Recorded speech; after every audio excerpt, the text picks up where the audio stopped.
तपाईको पनि Facebook ID पक्कै पनि छ र तपाईले पनि फेसबुकबाट केही अर्निङ गर्न चाहनुहुन्छ र तपाईले पनि फेसबुकबाट पैसा कमाउन चाहनुहुन्छ भने तपाईको लागि यो भिडियो अन्तिमसम्म हेर्नु होला र तपाईले पनि आफ्नो फेसबुकबाट चाहिँ अर्निङ गर्न सक्नुहुनेछ साथीहरु।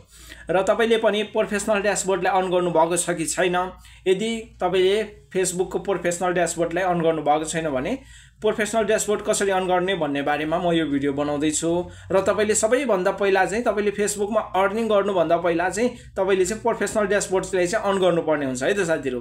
र त्यसलाई चाहिँ कसरी अन गर्ने त प्रोफेसनल ड्याशबोर्ड भनेर तपाईले पनि जान्न चाहनुहुन्छ भने यो भिडियो तपाईको लागि हुन सक्छ, एकदमै इम्पोर्टेन्ट हुन सक्छ।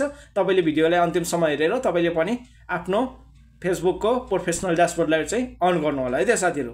भिडियोलाई अन्तिमसम्म हेर्नु होला है त। ओके, तपाईले चाहिँ आफ्नो फेसबुकलाई ओपन गर्नु होला। फेसबुकलाई ओपन गरिसकेपछि आफ्नो प्रोफाइलमा टच गर्नु होला र यहाँनिर साइडमा तपाईले 3 डट देख्न सक्नुहुनेछ, त्यसमा टच गरिदिनु होला र स्क्रोल डाउन गरेर हल्का तलतिर देख्न सक्नुहुनेछ टर्न अन प्रोफेसनल ड्याशबोर्ड भन्ने ठाउँमा टच गर्नु होला र यहाँनिर टर्न अनमा टच गर्नु होला र त्यसपछि यहाँ चाहिँ नेक्स्ट गर्दै जानु होला। यसरी सबैमा नेक्स्ट गर्दै जानु होला र यहाँनिर चाहिँ कन्फर्ममा टच गर्नु होला। कन्फर्ममा टच गरिसकेपछि फेरि नेक्स्ट गर्नु होला, फेरि पनि नेक्स्ट गर्नु होला। नेक्स्ट गर्दै गइसकेपछि यहाँनिर तपाईको यस्तो खालको इन्टरफेस ओपन हुनेछ। यहाँनिर चाहिँ स्किपमा टच गर्नु होला।